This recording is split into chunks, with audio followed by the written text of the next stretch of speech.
Sometimes the loneliest place in the world is not being alone. It's actually being surrounded by people who only like the version of you that keeps it all together.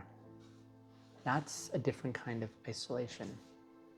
One where the external noise never touches your internal whirlwind. One where your competence really becomes your prison. Because the more people admire you, the harder it is to tell them that you're drowning. See, you start to fear the impact of your truth, and you wonder, will they think less of me?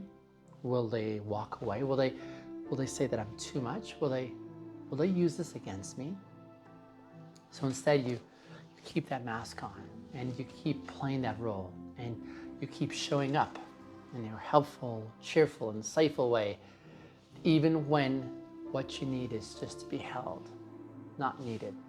You need to be listened to and cared for. And the grief compounds, because now you're not just carrying your pain, you're also carrying the weight of the unbreakable. See, that's the weight that I lived under for so many years. As a man,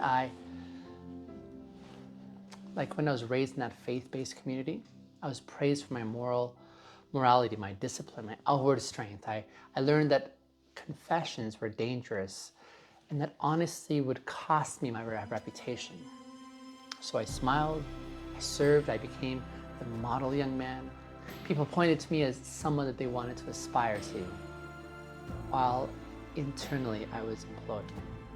And the shame that I carried, especially around the things that I couldn't speak of, like my early exposure to pornography and the questions that brought up, and I had nowhere safe to land those questions. It impacted me. I buried it, I rationalized it, I overperformed it, and in that performance, I basically disappeared over time. I became someone that everyone else could count on, except myself. See, I didn't know how to trust me. I didn't know how to love the parts of myself that I trained so hard to hide.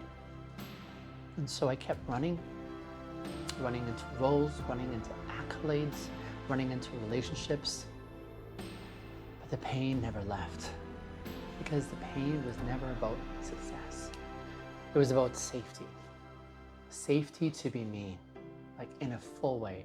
The version that may have made others uncomfortable, the real version of me.